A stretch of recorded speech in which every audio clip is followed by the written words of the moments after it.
Well, I'm happy to. I'm Margaret Weir, and this is the Stone Initiative on Inequality at the Watson Institute at Brown. And our first talk today is by Seth Rockman, who is a historian here at Brown. He is known for his 2009 book, Scraping By: Wage Labor, Slavery, and Survival in Early Baltimore.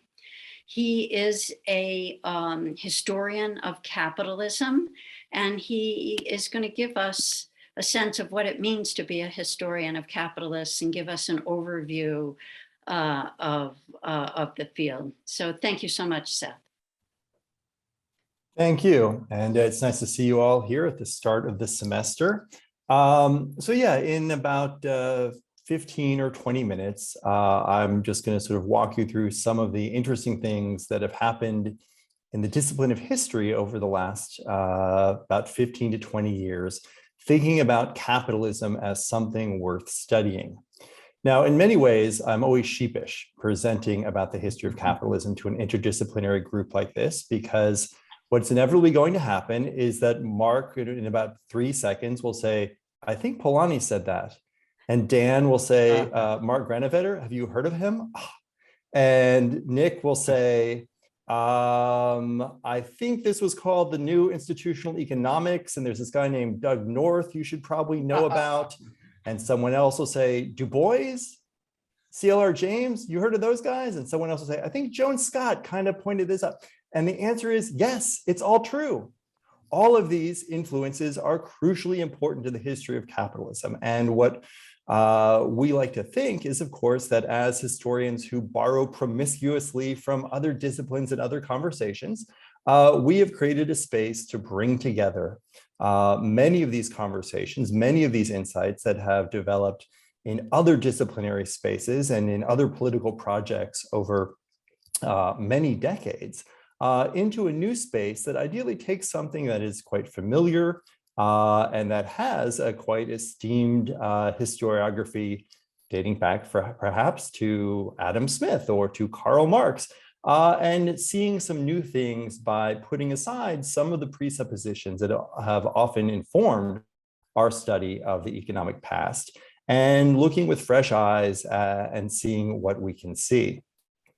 Now, in some ways, I often think of the history of capitalism as a project that is akin to science and technology studies or history of science, right? Where the first thing that we want to do is to interrogate our very subject of study. So if STS approaches say, well, actually, science is not a foreordained thing. Science is not a given. It's not neutral, but actually it's a site of contestation about whose knowledge counts, about where knowledge is produced, and so on and so forth. History of capitalism might similarly function as a kind of critical economic history, right? Recognizing capitalism not as one fixed thing, nor as a process with inevitable outcomes, whether those outcomes are the end of history or the worker state,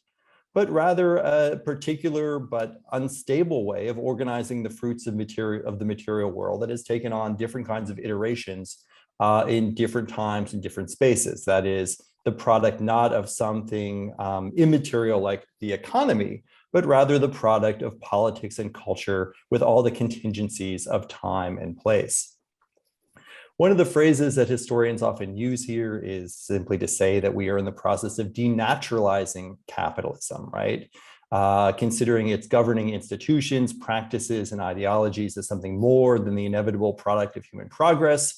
or of the outcome of inexorable market forces. And in doing so, right, we also look at the ways in which capitalism has been naturalized. What is the process by which it has come to be understood as invisible or inevitable or embedded in our DNA, timeless? And so using some of the methodologies of cultural history, we might think about the ways in which idioms of human capital or metaphors of invisible hands or the presence of a stock ticker crawl along the bottom of a TV screen, or about the existence of something like the Nelson Center for Entrepreneurship as ways in which capitalism has been naturalized as a historical project. And that's really crucial to all of this. Now, in many ways, the American field of the history of capitalism emerged in history departments in the late 90s and early 2000s as a space that tried to bring together some aspects of the historical discipline, some subfields that seemed to be struggling at that point in time. And here I mean business history and labor history and economic history, which increasingly had left history departments for homes and economics departments, or history of economic thought even, which was finding more home in political science than in history departments at this period of time. And so looking for a way in which to bring these kinds of scholars who had these subdisciplinary identities and gathering them under one umbrella. And whether you were a labor historian or a business historian or economic historian or a historian of economic thought, the label that tended to hold much of this together was political economy, a well-known term with an esteemed genealogy in many other places, but something that a lot of historians were like, I don't know what you mean by that. What do you mean by political economy? And so one of the first things that I think the history of capitalism began to do was simply try to recognize that the realm of human experience marked out as the economic was never a discrete space, never a space that had an existence really separate in the history of the modern world from the power of the state. And that the role of the state, whether as the issuer of money or the enforcer of contracts or as the colonizer of vast portions of the globe, was always going to be, or the protector of intellectual property was always going to be inseparable from what we had typically, or what people assumed could typically simply be studied as the economic. And so this also made the history of capitalism very much part of political history. And it brought a number of topics that had been woefully unpopular for a number of years, God forbid, the tariff debate, back into sort of a space where historians could say, no, actually, there's something really interesting going on here, or the money supply would be another example of this. Now, as I mentioned before, the history of capitalism has had any number of intellectual influences, which many of you would find particularly familiar. And we could talk about sort of ways in which someone like Douglas North and the new institutional economics is crucial to a field that recognizes that economic life is organized around formal and informal rules that govern the ways in which people enter the market and shape the degree to which people do not, in fact, enter the market outside of the burdens of history, but in fact with different kinds of possibilities, but also different kinds of vulnerabilities. And although that is not what North necessarily would have had in mind in a definition of sort of institutions that might focus on simply the goal of reducing transaction costs, but for historians of capitalism to say, well, actually, it's not so much about reducing uncertainty and lowering transaction costs, it might be about maintaining and exerting power. And it might not just be about the standard constraints of economics, it might also be about, the exercise of violence, or the structures of patriarchy or white supremacy or imperialism as forces that, again, structure the way that the economy has worked. And we can talk about some of these other influences as well. But one of the things that I think distinguishes the history of capitalism as an intellectual project, at least as it sort of has gotten underway, was a desire very much from the outset to not posit a prima facie definition of capitalism. Recognizing that the existing scholarship in so many different fields or disciplines, it said, okay, we know what capitalism is, and now we can study a given phenomena in the past and say, oh, well, that's actually pre-capitalist. Well, that's actually proto-capitalists. Well, that's actually post-capitalist. That's actually neo-capitalist, right? And recognizing that these were debates that had stopped being particularly fruitful. And at the same time, I think many scholars recognize that if we used definitions of capitalism that had various kinds of purchase within other intellectual conversations, we might be missing vast amounts of human experience, and we might be missing some of the most fundamental aspects of how the world works. So whether we took sort of classic definitions of capitalism that might focus on a world in which free markets predominantly organize the production and distribution of goods, right? We would find ourselves saying, well, what do you do in an obviously capitalist society in which the government is the leading producer and consumer of goods and services, right? What does that mean? And so maybe that definition might not be so useful. Or to take another classic definition of capitalism, right? What if you say, well, capitalism comes into being when a displaced proletariat owns only its labor power and enters into a wage relationship, selling that labor power to factory owners who produce goods for the market, and the difference between what they pay for the production of those goods and what they get from selling those goods is something called surplus value. And that is in fact the animating engine of this entire system. Say, well, yes, that might tell us a great deal, but what does that miss? What don't we see? And for historians who were interested in particular in the, say, supply of raw materials from American cotton plantations or Caribbean sugar plantations or African rubber plantations or South Asian tea plantations that played such a crucial role in driving economic development in the center in Europe through its era of industrialization, trying to figure out if we simply wanted to talk about that as not capitalist stopped making sense when, of course, it became important to us to recognize that the experience of enslaved African and African descended people or colonized South Asian people would be crucial to this entire story. So what I think historians of capitalism tried to do then is say, well, we're not going to start out with any of these definitions. We're simply going to go in the past and describe what we see. And in doing so, right, this sounds naively empirical because no one, of course, just goes to the past and describes what they see. But certainly it was possible to enter into spaces that had been long understood as markedly non-capitalist in many theories and many versions of history and say, well, actually something different is going on here.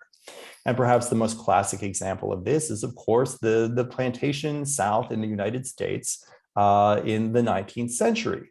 So many of the stories that we had told about the coming of the American Civil War posited, of course, an industrial and capitalist North against a feudal, pre-capitalist or non-capitalist South, because, of course, slaveholders described themselves as not capitalists and, in fact, motivated by a set of commitments that were markedly abhorrent, or I should say a set of commitments that repudiated the idea that market logic should organize human relations. Yet, of course, if you went back and you said, well, where is sort of the greatest amount of entrepreneurship being shown? Where, if you were a young white man on the make with $50,000, would you be best served by investing it in 1834? Where is one of the most advanced sectors in the realm of where accounting is taking place, or where industrial technologies in sites of production is being mobilized? All of a sudden, we'd find ourselves talking about Mississippi rather than Massachusetts. And so a lot of the history of capitalism sort of came out of this idea that if we simply go and describe what we're seeing,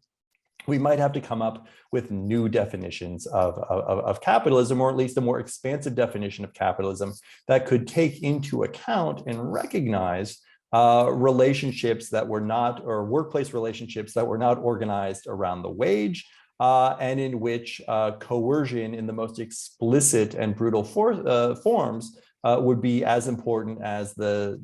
contract relation that presumptively was at the heart of capitalism, as we've so often come to talk about it. So for historians of capitalism, I would say sort of motivated by these kinds of questions and concerns, they've gone into the past and they've come up with a series, I think, of interesting possible analytics for trying to make sense of this past. And in the last part of my presentation to you today, I just want to talk about sort of some of those sort of analytics, or what are some of the places where historians of capitalism are seeing capitalism as a historically contested process. So one of the places that would obviously be very important is simply to say it's all about boundary struggles. And this might come from someone like Nancy Fraser, the political economist, who in a really important New Left Review article called Marx Behind Marx's Hidden Abode in 2014, talked about the ways in which reproduction and ecology and politics have always been background conditions of possibility for capitalism, but have often been excluded from the discussion, as we have in fact focused instead on economy as a discrete space, or on production as the most important realm of economic life, or on sort of human technologies as opposed to a non-human natural world. And in that article, what Fraser argued was that we might be better off rather seeing the history of capitalism as a history of this struggle to set the boundary between economy and polity, or between production and reproduction, or between human and non-human nature. So drawing on observations that, again, should be rather familiar to you, whether because of the ways in which Marxist feminism had drawn our attention to reproduction as the crucial ingredient to capitalist systems, or to, Karl Polanyi thinking about the relationship of polity to economy as, in fact, the fundamental question of capitalism. All of these sort of get combined here to sort of create a research agenda that when we go into the past, picking a time or picking a place, why don't we begin to look for those kind of boundary struggles? And here we can see power in operation. An economist like Ha-Joon Chang, or some political theorists like Deborah Satz and Michael Sandel, have thought of other kind of boundary spaces or boundary struggles that have been useful for this. Thinking about, for instance, at the most basic level, what is and what isn't for sale. Considering the degree to which, why at some times in place under the language and logic of the market, can you sell human body parts or various kinds of pharmaceuticals, or thank you notes, or sex. And in other places and other times, those things are deemed not suitable for market exchange. And that, again, the changing parameters of what's in and what's outside of the market gives you a sort of capacity for studying a history in which the outcome is not necessarily everything will ultimately be for sale. And it's not a sort of a linear teleological outcome, but rather a focus on the degree to which politics and culture will set these terms. From the perspective of business history, we could think about someone like Alfred Chandler or Ronald Coase, and thinking about the relationship of hierarchies and markets as another kind of boundary that we could study, right? The competition between managerial control, especially as humongous corporations would integrate production and distribution all the way back to raw material extraction and all the way forward to marketing under one roof, and through vertical integration and reporting and coordination on the one hand, or to worlds in which markets, in which every exchange is a one-off deal negotiated at the exact moment without any expectation of repetition, and the ways in which over time or across time and across place, corporations and other businesses have privileged hierarchies over markets or markets over hierarchies, and that these aren't necessarily inevitable, or we're not necessarily moving to a world where the market will always be the thing. We may move back to hierarchies when it comes to serve given interests at a given time in a given place. We could go back to Polanyi, and we could talk about the boundary between that moment when the economy is serving the state and the tipping point that moves to the state serving the economy, and the ways in which we recognize capitalist systems coming into being when you move from the former to the latter. But again, the degree to which we can make these claims merits additional historical scholarship rather than simply this proves what capitalism is above all else. I wanted to introduce one other way of studying the history of capitalism that I think has been particularly fruitful in recent years, and that's from the work of a colleague named Jeffrey Sklansky, who's a professor at University of Illinois, Chicago. And Sklansky has in a number of articles sort of outlining the field, and I think Sklansky might be one of the best thinkers on this, has put forward two different ways of thinking about this. One has picked up the importance of finance to the history of capitalism, a field that sometimes has been criticized, I think, for putting aside questions of proletarianization and questions of ultimately the labor towards questions of finance and the abstraction that accompanies finance. And some scholars have argued that, in fact, this leads to a sort of more bloodless history that loses the kind of struggle that those of us who are interested, particularly in class as a social dynamic, have tended to fixate upon or gravitate towards. And what Sklansky has said, and I think this is useful, is simply to say, what if we think about the fundamental contest as not over the means of production, but rather over the means of payment? And if we pivot our attention to a conflict over the means of payment, and here we can bring in everything from the government's role in contract enforcement and the degree to which debt litigation, as some of us heard Claire Priest talk about earlier this fall in a presentation that Mark hosted about the ways in which, if you and I make a deal for cows, why, if that deal falls through, you can take my farm? Why does land become the backstop for credit and debt relationships? And so the means of payment and the struggle over payment and the government's role in payment, its capacity to declare what is and isn't legal tender for the settling of private debts, its contract enforcement mechanisms, its ability to empower private credit agencies, whatever it might be, that this is, in fact, as much of a site of class struggle and has always been a site of class struggle, from the production of small change to the outlawing of paper money, whatever it might be, that we can find as much conflict and struggle in that question as we would staying with the historic labor question about the means of production. I think that's been useful. The other thing that Sklansky has done is sort of create a framework for thinking about the history of capitalism under 4 rubrics: capitalist ways of seeing, capitalist ways of believing, capitalist ways of being, and capitalist ways of ruling. And in each of these, right, capitalist ways of seeing, thinking in representational terms, or particularly the capacity to look through the world with lenses that turn everything or many things into commodities, right? And to recognize that that isn't natural, but that is a system that has to be produced in culture and in politics. Moving there to a capitalist way of believing, thinking about frameworks for trust, recognizing how much of capitalist economies are based on credit and debt and familial relationships, and of course, long distance exchange that is predicated in many cases on the belief that someone half a world away will open a letter that you have sent them and do what you ask them to do through the early modern period into the present. Capitalist ways of being, thinking about a form of self and subjectivity with particular notion on sort of,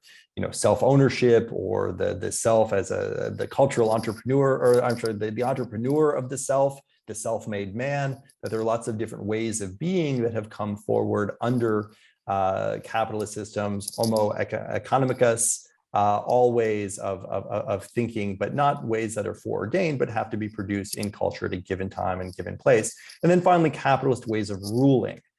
thinking about systems of power that ultimately do assure that the bulk of the fruits of the material world are distributed to a relatively small number of people in virtually every capitalist society that we've been able to study across human history. So in wrapping up, the history of capitalism has become a way to turn historical attention to varieties of capitalism in different places and different times. It has come out of some of our own awareness that what constitutes capitalism in 2022 looks very different from what constituted capitalism in 1955, at the very moment that the United States was representing the free enterprise system in a life and death struggle against state socialism. And yet many of the core commitments that the United States had at that moment that could be argued was the core moment in its commitment to capitalism, such as full employment, would now be understood as profoundly socialistic. And so those changes make it harder for us to see capitalism as one static thing. Likewise, as scholars have thought about the assumptions of the neoliberal world and the sort of uncertainties that fall to laboring people who don't have the protection of the state and who find themselves caught between empires and private corporations with different amounts of power that ultimately all work to marginalize people seeking to feed themselves and their families, thinking about the sort of neoliberal world of the present and the pre-industrial economy, so that the world of 1750 and the world of 2020 might have much more in common with one another. If we think about the importance of reproductive labor, if we think about the importance of care work, if we think about the importance of workers who lack citizenship, or workers who are transported far from natal lands in pursuit of opportunity, and yet opportunity that doesn't necessarily come with political enfranchisement. And if we think in these terms, of course, it means that maybe the period between 1800 and 1973 becomes a blip, becomes not the normal conditions of capitalism, but the exceptional conditions of capitalism. That the factory stage or the industrial stage of capitalism may not, in fact, be the highest form or the archetypal form of capitalism, but simply one iteration of many. So to think about these questions, just to sort of conclude, I've taught several kinds of classes at Brown around this, an undergraduate class called The History of Capitalism that I taught for about 6 years as an introductory course that moved from the Atlantic slave trade as sort of the organizing energy of modern capitalism all the way through the container ship as sort of the present day incarnation. But I also taught last year a graduate seminar where I had the good fortune to have a number of students from political science and sociology and other disciplines. And that group put together a bibliography. And that's a document that Margaret and Jim shared with you and that you can find housed on the Brown Digital Library. And that bibliography of about 80 pages contains sort of my framing of the different topics that we discussed each week, and a good deal of reading that I was able to identify that could be useful for scholars working across time and place. But then also recommendations from students of some of the core texts and key texts that they had found most useful in their own